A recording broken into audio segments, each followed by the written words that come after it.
The Gestapo had a name for her, the limping lady. They plastered her face across wanted posters in every train station from Paris to Lyon, offering rewards that could buy a chateau. Klaus Barbie himself, the butcher of Lyon, made it his personal mission to find her. But here's what they didn't know, what made their hunt both tragic and futile. The woman they were chasing was already crippled, dragging a wooden leg through the mountains of occupied France, and she was still 10 steps ahead of them. Her name was Virginia Hall, and by the time the Nazis realized who she really was, she had already orchestrated the destruction of bridges, the sabotage of supply lines, and the coordination of resistance cells that would bleed the Third Reich from within. This is the story they tried to bury. The story of how one American woman with a prosthetic leg named Cuthbert became the most dangerous spy the Allies ever deployed, and how she did it all while the Gestapo was hunting the ghost of a limping shadow they could never catch. France in 1942 was a nation under the boot. The Wehrmacht occupied the north, while the Vichy government in the south pretended sovereignty while collaborating with Berlin. The Gestapo operated with absolute impunity, rounding up Jews, communists, and anyone suspected of resistance activity. Torture chambers in Lyon ran night shifts. Informants were everywhere. Neighbors turned on neighbors for a few francs or a promise of safety. This was the world Virginia Hall walked into when she parachuted behind enemy lines for British intelligence. A world where one wrong word, one suspicious glance, could mean a basement interrogation that ended with a bullet or a cattle car to Auschwitz. She was 36 years old, a former diplomat who had lost her left leg in a hunting accident years before, and she spoke French with a slight accent that could get her killed if anyone listened too carefully.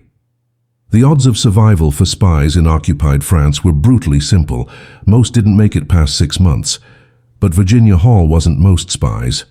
She had been rejected by the American Foreign Service because of her disability, told that a woman with one leg could never serve her country in any meaningful capacity. The State Department saw a cripple. British intelligence saw something else, a woman invisible enough to move through a world that underestimated her, fluent enough to disappear into the French countryside, and stubborn enough to do what needed to be done when everyone else said it was impossible. They trained her in codes, in dead drops, in how to kill a man silently if it came to that. They gave her a cover identity as a journalist for the New York Post and sent her to Vichy, France with instructions that were simple and terrifying. Build a resistance network, coordinate sabotage operations, and stay alive. She arrived in Lyon in August of 1941, months before America would even enter the war. Her cover held because no one was looking for a middle-aged American woman with a limp working as a foreign correspondent. She rented a small apartment, filed occasional stories to maintain her cover, and began the real work. She made contact with local resistance fighters, farmers and shopkeepers who hated the occupation but had no training, no weapons, no coordination. She became their lifeline to London, radioing intelligence about German troop movements, arranging airdrops of weapons and supplies, coordinating sabotage missions that disrupted rail lines and communication networks. She worked 18-hour days, limping through the streets of Lyon with her wooden leg aching, knowing that the Gestapo was getting closer every week. By 1942, Klaus Barbie knew someone was organizing the chaos, someone the resistance fighters called Marie and the British called Germaine. The Gestapo launched sweeps, arrested dozens, tortured names out of captured partisans. But Virginia Hall was always one step ahead, moving safe houses, changing identities, disappearing into the mountains when the net got too tight. The Germans put a price on the head of the limping lady, but they never knew they were hunting an American woman with a wooden leg who referred to her prosthetic as Cuthbert, who joked in coded messages to London that Cuthbert was giving her trouble on long mountain climbs. They were hunting a legend, and the legend was real, and she was about to make them pay for every mile of French soil they occupied. The work Virginia Hall did in those early months would have been impressive for any operative, but for a woman with a prosthetic leg navigating occupied territory, it bordered on the superhuman. She didn't just gather intelligence, she became the central node of resistance activity across central France. Every morning she would strap on Cuthbert, the wooden leg that had ended her diplomatic career, and limp through Lyon's cobblestone streets to meet her contacts. Cafe owners, postal workers, railway employees, all of them feeding her information about German movements, supply routes, troop deployments. She memorized everything because writing it down meant evidence, meant a death sentence if the Gestapo ever caught her.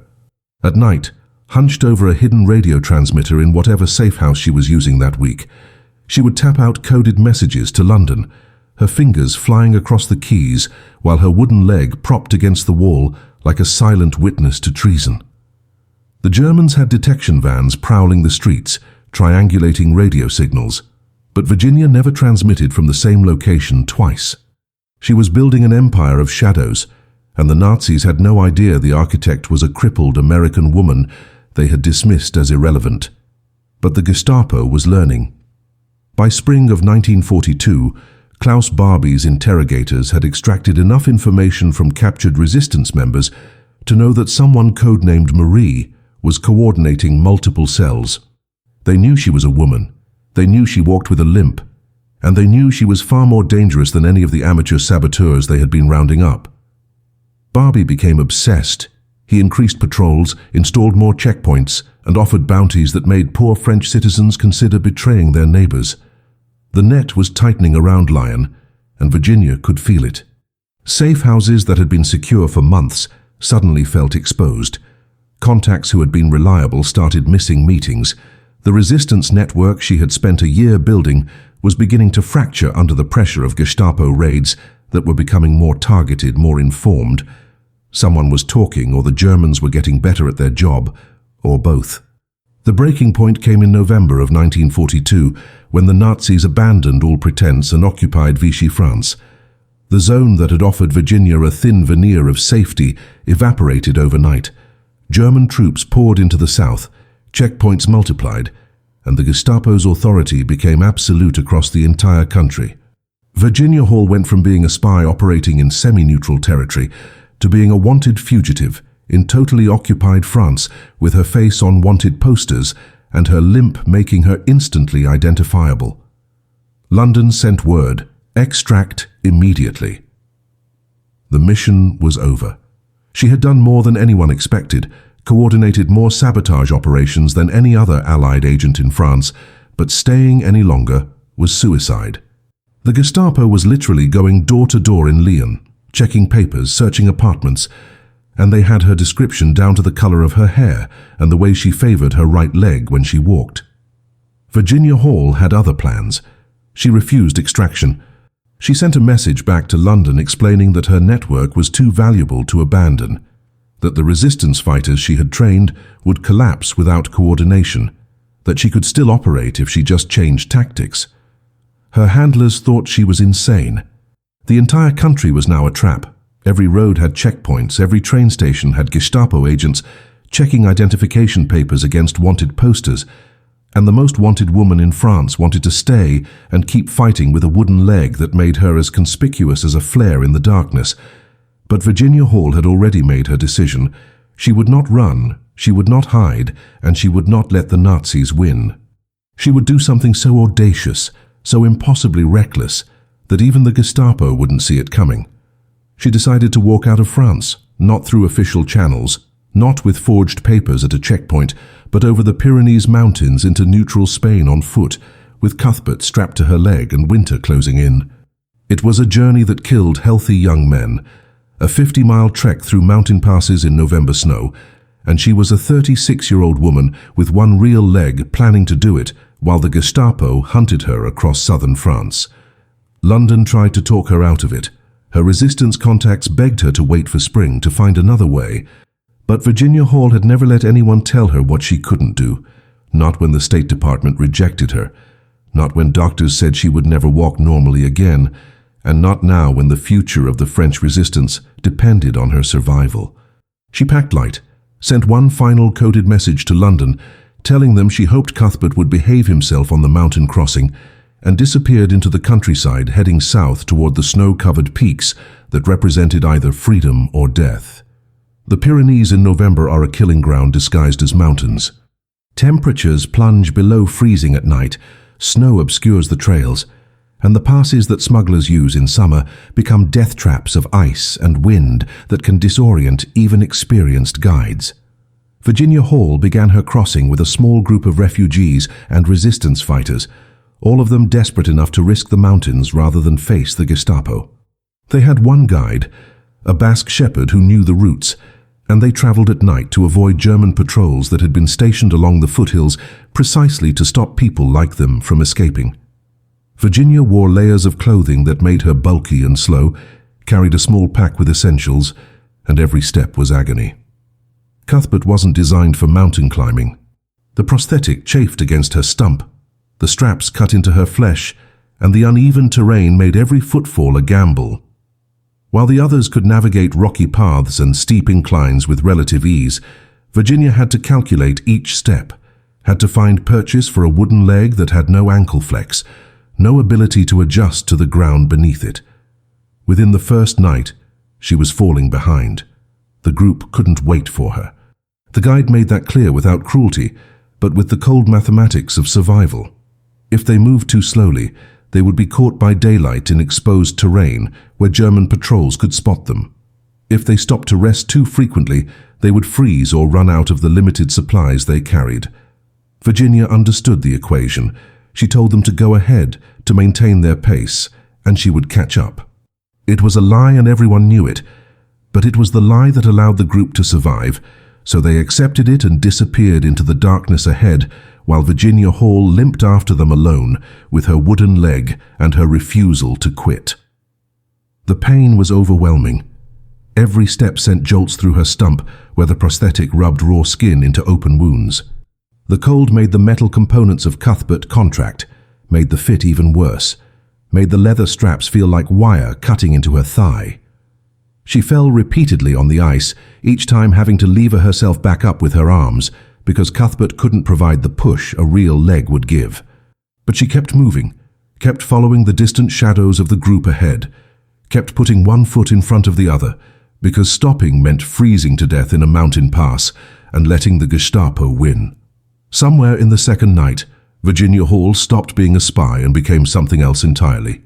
She entered a state beyond exhaustion, beyond pain, a mechanical repetition of movement that had nothing to do with courage or determination, and everything to do with the simple refusal to stop. Her hands were numb inside her gloves, her face was raw from wind and ice, and Cuthbert had rubbed her stump bloody hours ago. She could feel the wetness inside the prosthetic socket, could feel her own blood freezing against the wood and metal. The group was long gone now, either ahead or having taken a different route, and Virginia was alone on a mountain in occupied Europe, with no idea if she was even going in the right direction anymore. The trail had disappeared under fresh snow, the wind had erased any footprints, and the darkness was absolute. She navigated by instinct, by the slope of the ground, by the occasional glimpse of stars through breaking clouds. She thought about lying down, about resting just for a moment, and she knew that thought was how people died in the mountains. So she kept walking. Dawn on the third day found her collapsed in a snowdrift on the Spanish side of the border. She had made it somehow through 50 miles of mountain passes that should have killed her. A Spanish patrol found her hours later, barely conscious, her wooden leg still strapped to her bleeding stump, and they carried her down to a village where a doctor spent 2 hours treating her frostbite and the infected wounds where Cuthbert had destroyed the flesh of her residual limb. The Spanish, nominally neutral but sympathetic to whoever paid better, detained her for weeks while they decided what to do with an American spy who had illegally crossed their border. Virginia Hall spent that time in a cell, recovering, waiting, and planning her next move. Because the mountains hadn't stopped her, the Gestapo hadn't caught her, and the war was far from over. London was stunned when she finally made contact through the British Embassy in Madrid. They had assumed she was dead, captured, or at best stranded in France. Instead, she was in Spain, injured but alive, demanding to be sent back into France. Her handlers said no. She had done enough, sacrificed enough, and her cover was completely blown. Every Gestapo agent in France knew her face, knew her limp, knew to look for the limping lady. Sending her back would be murder. Virginia Hall listened to their reasoning, thanked them politely, and then contacted the Americans. The Office of Strategic Services, America's new intelligence agency, had fewer rules and more appetite for risk. They looked at her record, looked at what she had accomplished in France, and they saw exactly what she wanted them to see: an operator too valuable to retire, too experienced to waste. They offered her a new mission, a new cover, and a chance to go back into occupied France to finish what she had started. Virginia Hall accepted before they finished the briefing, and this time she made sure Cuthbert was properly fitted before she left. The woman who returned to France in March of 1944 bore little resemblance to the limping lady the Gestapo had hunted 2 years earlier. The OSS had transformed Virginia Hall with a thoroughness that bordered on obsessive. They dyed her hair grey, taught her to walk differently to disguise her limp by adopting an elderly shuffle that made Cuthbert less noticeable, and gave her a new cover identity as an aging French peasant woman named Marcelle Montagne. She wore thick rural clothing that hid her figure, carried forged papers identifying her as a widow from Brittany, and practiced a regional accent until it became second nature. The transformation was so complete that when she parachuted into central France under cover of darkness, even former resistance contacts who had worked with her before wouldn't have recognized her. The Gestapo was still looking for Marie, the sophisticated American correspondent who walked with a limp. They weren't looking for an old peasant woman who shuffled through farm country, asking about work and sleeping in barns. Virginia's new mission was different from her previous work in Lyon. Instead of coordinating existing resistance cells from a city base, she was tasked with preparing central France for D-Day. The Allied invasion was coming. Everyone in intelligence knew it, but the Germans couldn't know where or when. Virginia's job was to organize sabotage operations that would cripple German reinforcements once the invasion began, to map enemy positions, to identify targets for Allied bombers, and to train resistance fighters in guerrilla warfare tactics that would turn the French countryside into a nightmare for Wehrmacht supply lines. It was work that required constant movement, constant risk, and the ability to operate in rural areas where strangers were noticed and informants were everywhere. She based herself in the Haute-Loire region, a landscape of farms and forests where the Maquis, the rural resistance fighters, operated in scattered bands that had courage but little training and almost no coordination. She lived like the peasant she pretended to be. She took work as a farmhand, milking cows and harvesting crops alongside French families who had no idea the old woman helping them was an American spy. She slept in barns and abandoned buildings, cooked over open fires, and moved from farm to farm, following seasonal work patterns that gave her cover to travel without arousing suspicion. At night, when the farmhouses were dark and the roads empty, she would meet with Maquis leaders in forests and ruined chapels, teaching them how to construct improvised explosives, how to sabotage railway lines without getting caught, how to coordinate attacks for maximum impact. She taught them to think like soldiers instead of angry farmers with guns, and they taught her which roads the Germans used, where ammunition was stored, which bridges were vital to Wehrmacht supply routes. Virginia Hall was building an army in the French countryside, and the Germans had no idea it was happening under their noses. The work was brutally physical in ways her previous mission never was. Lyon had been dangerous but urban, with safe houses and contacts and the infrastructure of a city. The Haute-Loire was rural poverty and endless walking through fields and forests with Cuthbert strapped to her leg every mile of the way. She covered hundreds of miles on foot between farms and resistance meetings, always shuffling like an old woman, always carrying vegetables or milk cans to maintain her cover. The prosthetic was never comfortable, never stopped chafing, but she had learned in the Pyrenees what her body could endure when endurance was the only option. She carried a small radio transmitter, hidden in a leather case that looked like a peasant's lunchbox, and she would find isolated spots in the countryside to tap out coded messages to London, reporting German troop positions, requesting weapons drops, coordinating the growing resistance network she was assembling piece by piece across central France. By May of 1944, Virginia Hall had organized 3 battalions of Maquis fighters, coordinated dozens of sabotage operations, and mapped every significant German installation in a 100-mile radius. She had destroyed rail lines, burned supply depots, and arranged for weapons drops that armed hundreds of resistance fighters who were waiting for the signal to rise up against the occupation. The Gestapo still had her old wanted posters circulating, still offered rewards for information about the limping lady, but they were looking for a ghost from 1942.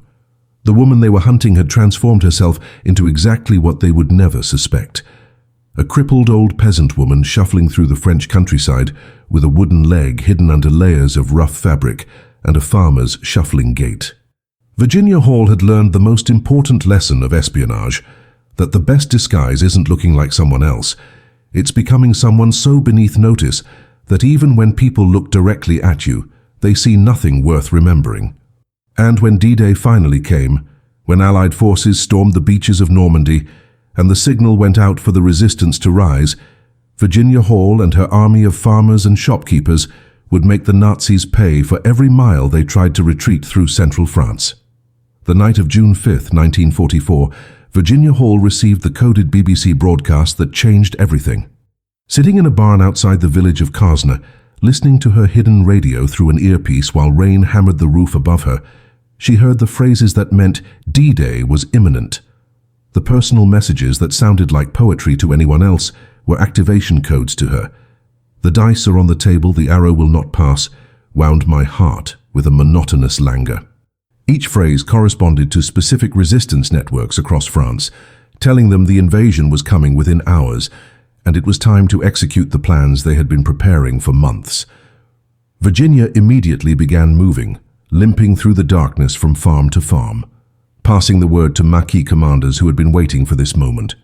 By dawn, when American paratroopers were landing behind Utah Beach and the greatest amphibious invasion in history was underway, Virginia Hall's network of resistance fighters across central France was already destroying the infrastructure the Germans would need to reinforce Normandy. The sabotage was surgical and devastating.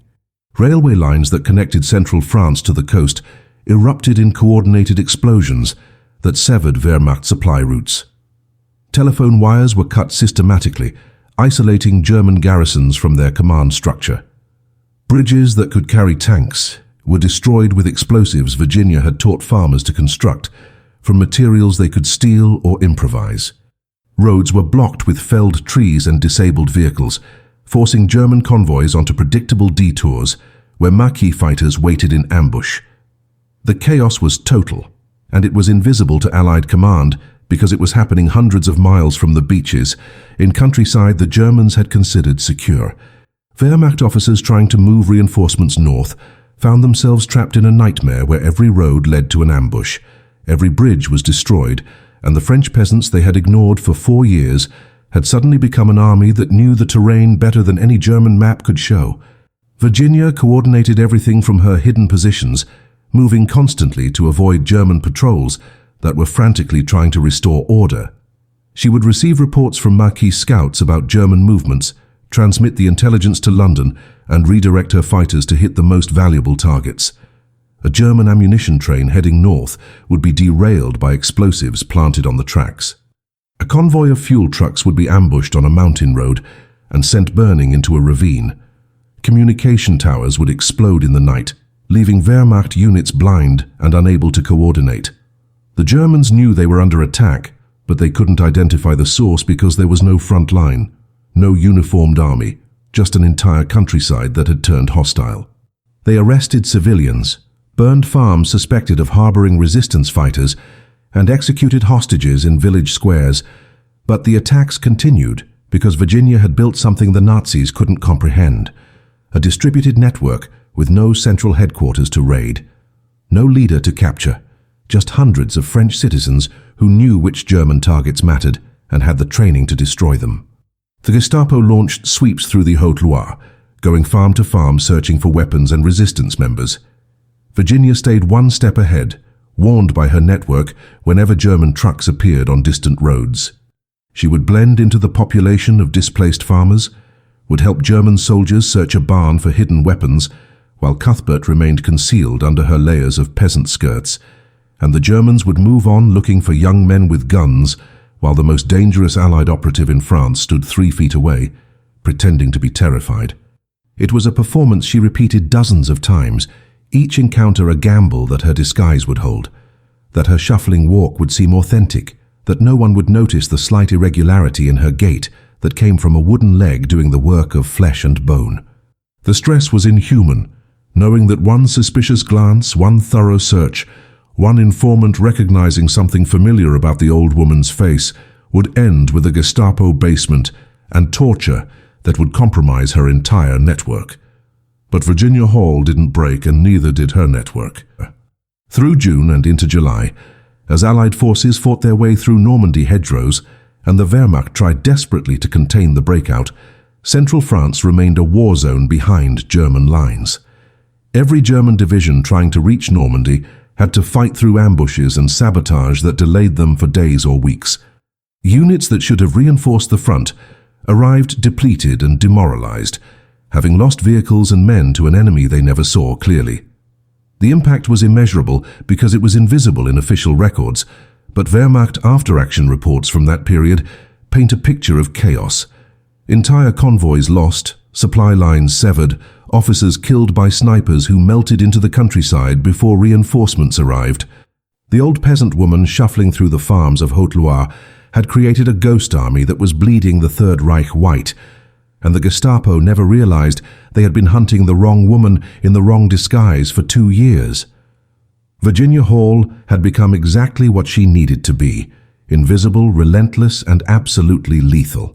By August of 1944, the tide of war had shifted dramatically, but the danger for Virginia Hall had intensified in ways she hadn't anticipated. The Allied breakout from Normandy was succeeding, German forces were retreating eastward, and liberation was sweeping across France like a wildfire.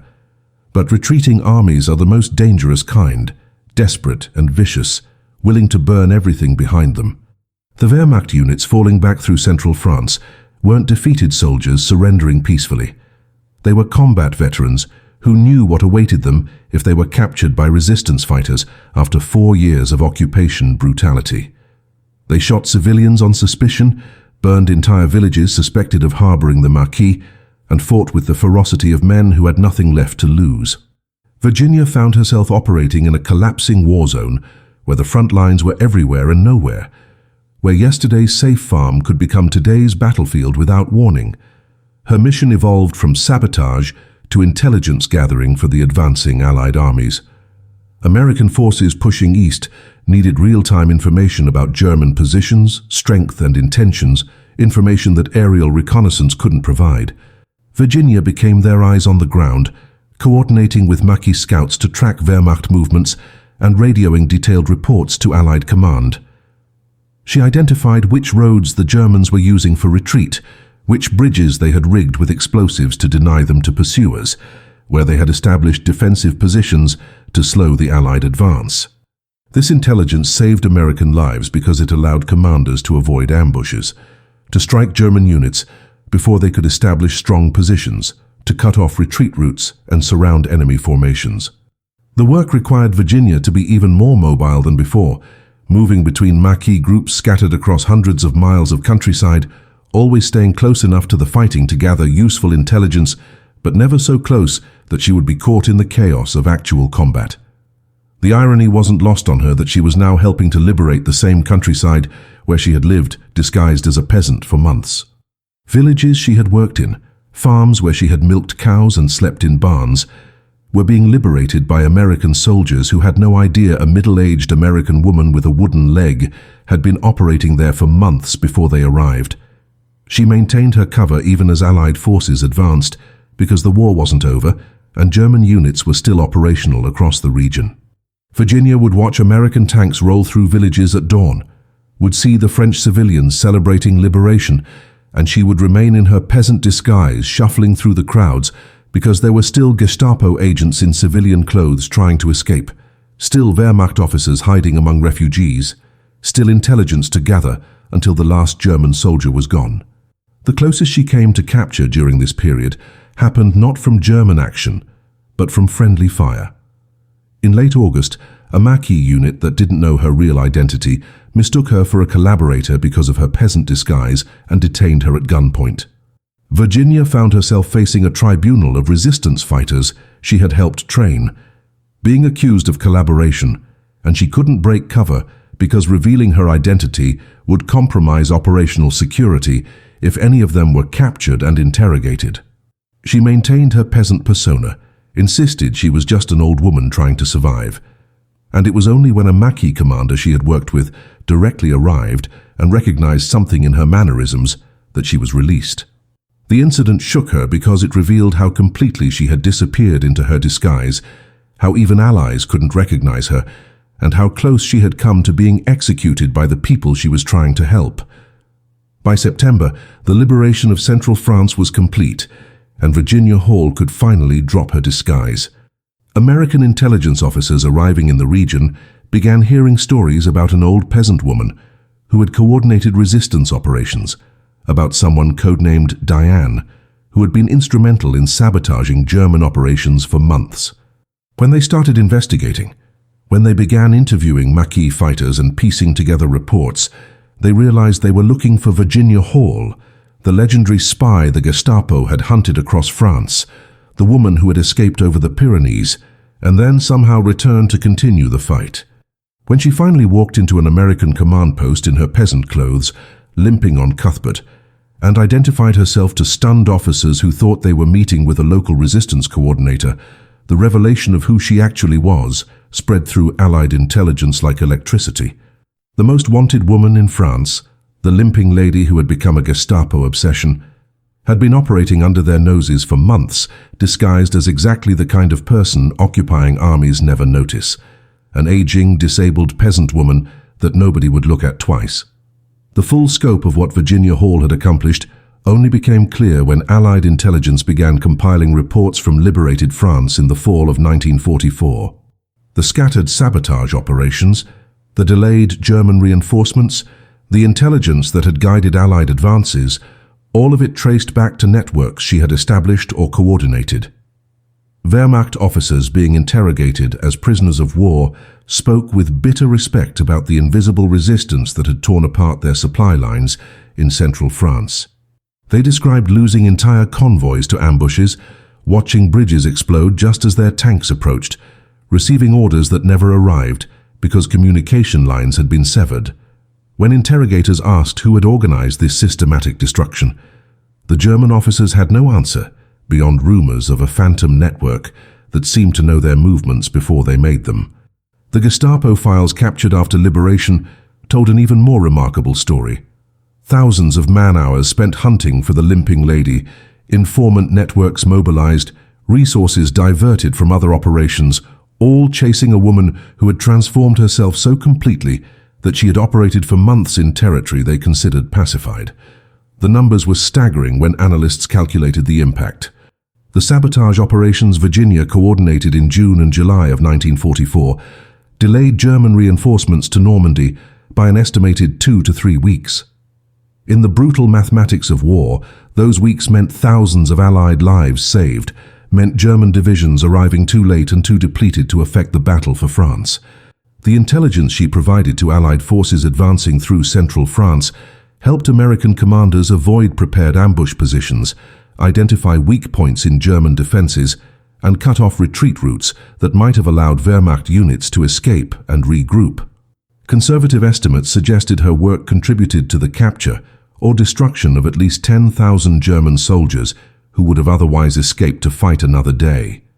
But the real value was impossible to quantify because it existed in the space between what happened and what could have happened if the French countryside had remained passive instead of erupting into coordinated resistance.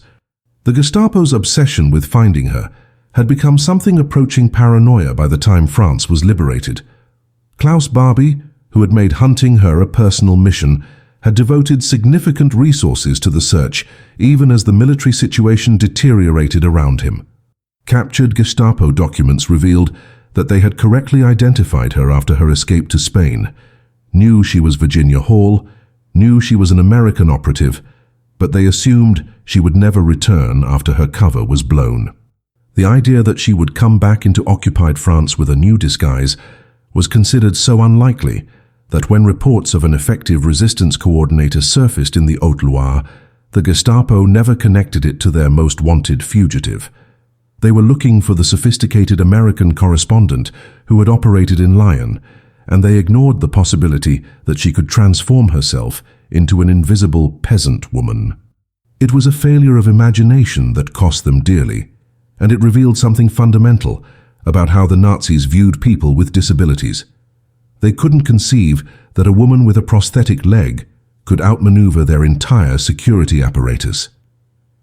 Virginia herself was characteristically modest about her achievements when American officers tried to debrief her after liberation.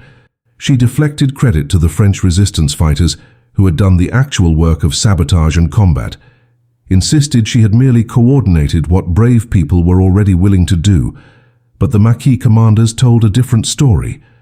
They described a woman who had arrived in their countryside with nothing but a radio and the ability to make them believe they could fight back effectively. She had taught them tactics, secured them weapons, given them targets that actually mattered instead of symbolic gestures. One Maquis leader described her as the difference between angry farmers with guns and an actual guerrilla force capable of military operations.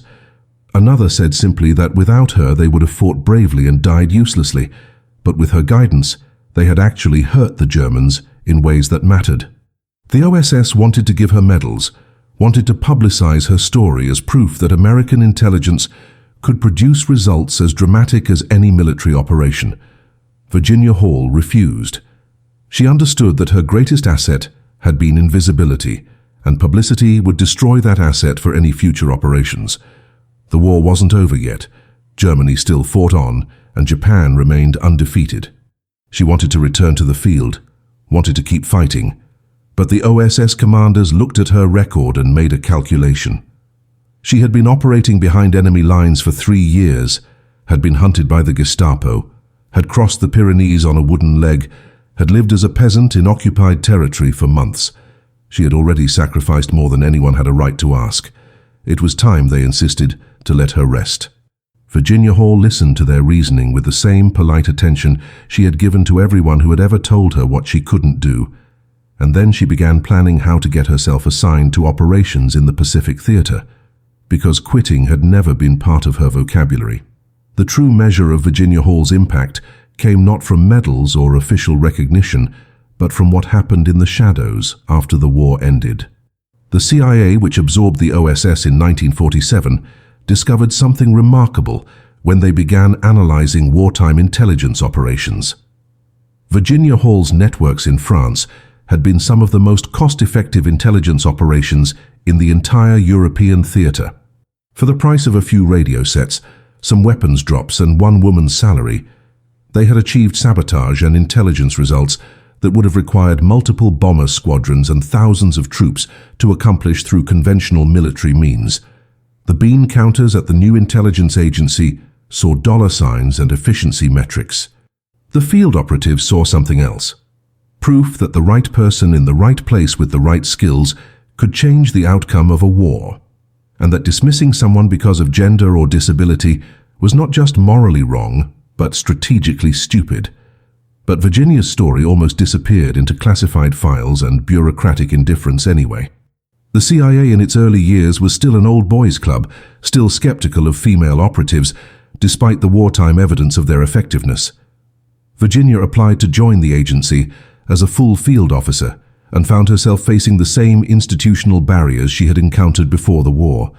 The men making personnel decisions looked at her age, looked at her wooden leg, and suggested she would be better suited to desk work analyzing reports from younger agents doing the real field work.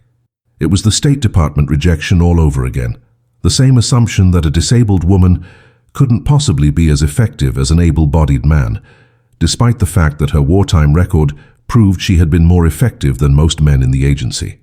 She accepted a desk position because it was the only option offered, and she spent the next 20 years buried in the bureaucracy of intelligence analysis, watching younger men with fewer accomplishments get promoted past her, watching her expertise in clandestine operations, gathering dust while she filed reports and attended meetings.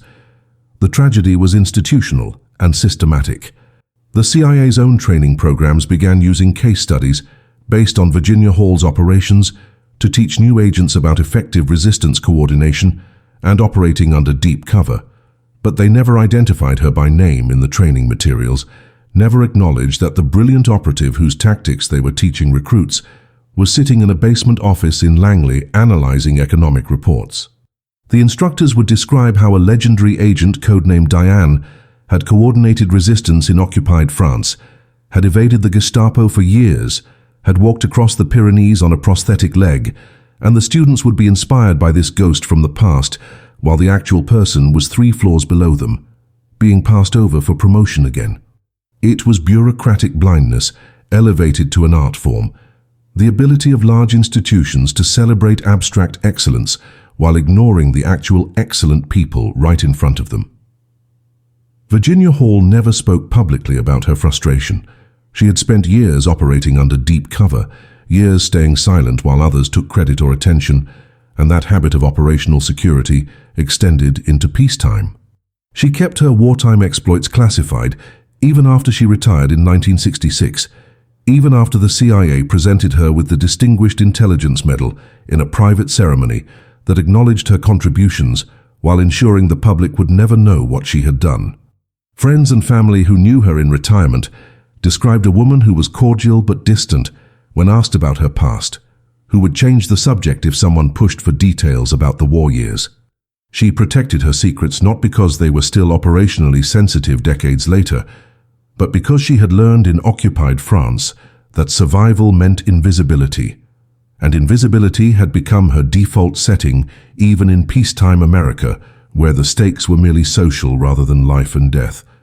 The Gestapo files captured after the war told a story Virginia herself would never tell. Klaus Barbie's personal notes on the limping lady hunt revealed an obsession that bordered on the pathological.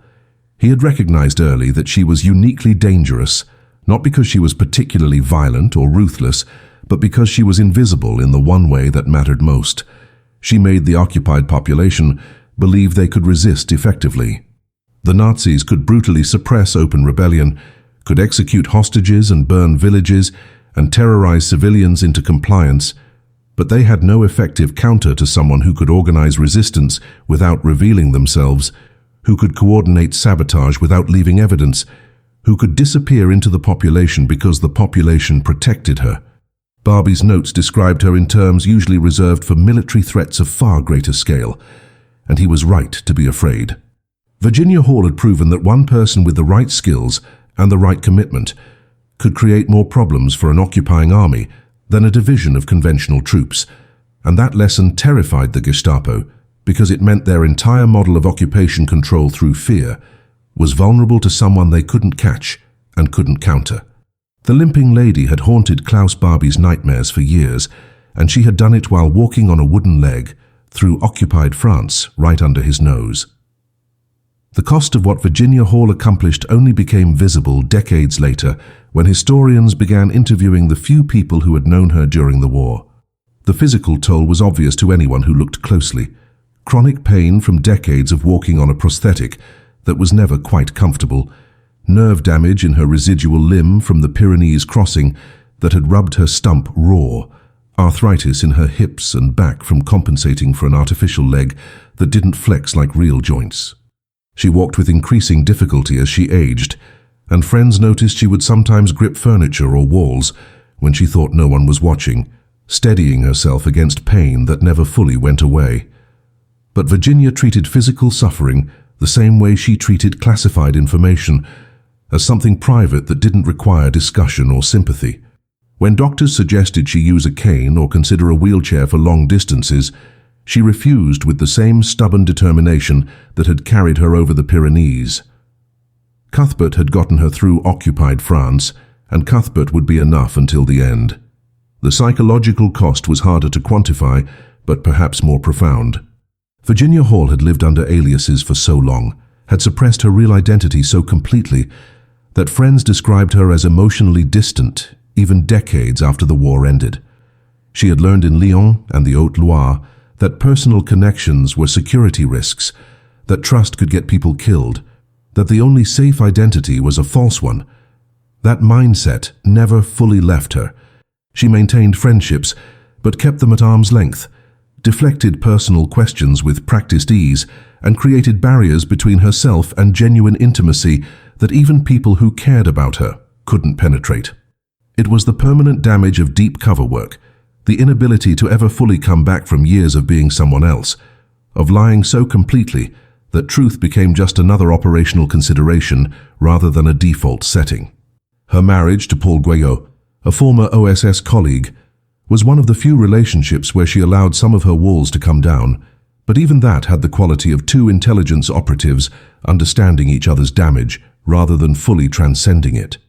They spoke in the shorthand of people who had both operated in occupied territory, who both understood that some experiences couldn't be explained to civilians who had never faced those choices. Guyot had seen enough in the war to understand why Virginia would wake up in the middle of the night checking exits, why she would automatically scan crowds for threats, why she maintained escape plans and go-bags decades after the Gestapo stopped being a concern. It wasn't paranoia. It was operational security so deeply ingrained that it had become personality. And living with someone who understood that made marriage possible where it might have been impossible with someone who expected normal emotional availability. The recognition Virginia did receive during her lifetime was private and inadequate. The Distinguished Service Cross she was awarded in 1945 was presented in a closed ceremony because her work was still classified. The CIA's Distinguished Intelligence Medal in 1966 came with a plaque that couldn't mention specifics because operational details remained secret. France awarded her the Croix de Guerre, but did so quietly without the public ceremony that male veterans of comparable achievement received. It was as if the institutions she had served were embarrassed by her, uncomfortable with acknowledging that their most effective operative in occupied France had been a middle-aged disabled woman who had outperformed the young able-bodied men they preferred to celebrate. The pattern held even in retirement. Veterans groups would occasionally hear rumors about the legendary spy who had evaded the Gestapo, but when they tried to verify the stories or invite her to speak, Virginia would decline politely and fade back into anonymity. What haunted her most, according to the few confidants she allowed close, was not the danger she had faced or the suffering she had endured, but the people she had sent into danger who didn't come back. Resistance fighters she had trained who were captured and executed, Maquis scouts who walked into German ambushes, agents in her networks who were betrayed and tortured in Gestapo basements. Virginia had made the calculations that all intelligence coordinators make. Some operations were worth the casualties they would cost. Some objectives justified the sacrifice of the people pursuing them. She had made those decisions knowing they were correct strategically, even when they were devastating personally, and she carried the weight of those deaths for the rest of her life. When she was dying in 1982 at the age of 76, she reportedly spoke names in her sleep that family members didn't recognize, French names of people she had known 40 years earlier in occupied territory, ghosts from the war, who had never stopped haunting her even after the Gestapo was defeated and France was free. Virginia Hall died in February of 1982 in relative obscurity, her obituary in most newspapers running just a few paragraphs identifying her as a former intelligence officer without mentioning the scope of what she had accomplished. The CIA kept her exploits classified for years after her death, protective of operational details and sources even decades after they ceased to matter. It wasn't until the late 1980s and early 1990s when historians began systematically declassifying World War II intelligence files that the full story of the limping lady finally emerged into public view. Researchers digging through OSS and SOE archives found her after-action reports, her radio transmissions, the desperate Gestapo memoranda describing their futile hunt. They found Klaus Barbie's personal notes calling her the most dangerous of all Allied spies. They found testimonials from Maquis commanders describing how she had transformed scattered resistance into coordinated military operations. And slowly, piece by piece, they reconstructed the story of a woman who had changed the course of the war while walking on a wooden leg through occupied France. The revelation of Virginia Hall's achievements came too late for her to see the recognition she deserved, but it sparked a reckoning within the intelligence community about how brilliance gets overlooked when it doesn't match institutional expectations. The CIA began using her as a case study, not just for operational tactics but for recruitment blind spots, for how prejudice about disability and gender had nearly prevented them from deploying their most effective agent. Military academies started teaching her story alongside famous generals and strategists, examining how unconventional warfare and intelligence operations can have strategic impact far beyond their resource investment. But perhaps most importantly, her story became proof for a new generation of women and people with disabilities that the barriers they face aren't reflections of their limitations, but failures of imagination by the people building those barriers. Virginia Hall had been told repeatedly she couldn't serve her country because of her disability, and in response, she became one of the most consequential intelligence operatives in American history. The historical irony is almost too perfect. The woman the Gestapo called the most dangerous Allied spy had been rejected by her own country's foreign service because they thought a prosthetic leg disqualified her from meaningful work. The State Department that turned her away because she was disabled later relied on intelligence she gathered to guide liberation strategy. The military establishment that would have never commissioned her as an officer because of her gender and physical condition benefited from sabotage operations she coordinated that delayed German reinforcements by weeks. Every institution that dismissed her was later saved by her refusal to accept their dismissal. It's a story about institutional blindness and individual excellence, about how bureaucracies optimize for conformity while wars are won by people who refuse to conform. Today, Virginia Hall's legacy lives in unexpected places. The CIA headquarters has a dining facility named after her, a small acknowledgement of someone who should have statues. Special operations forces study her tactics for operating behind enemy lines with minimal support. Disability rights advocates point to her as evidence that adaptive strategies often produce superior results compared to conventional approaches, that what institutions label as limitations can become advantages with creativity and determination. Young women considering intelligence careers see her story as proof that the barriers they face aren't permanent, that excellence eventually forces recognition even from institutions designed to exclude it. And historians examining World War II continue to find her fingerprints on operations they thought they understood, discovering that the quiet woman limping through occupied France had influenced outcomes far beyond what anyone realized at the time. The Gestapo was right to fear her, but they were afraid for the wrong reasons.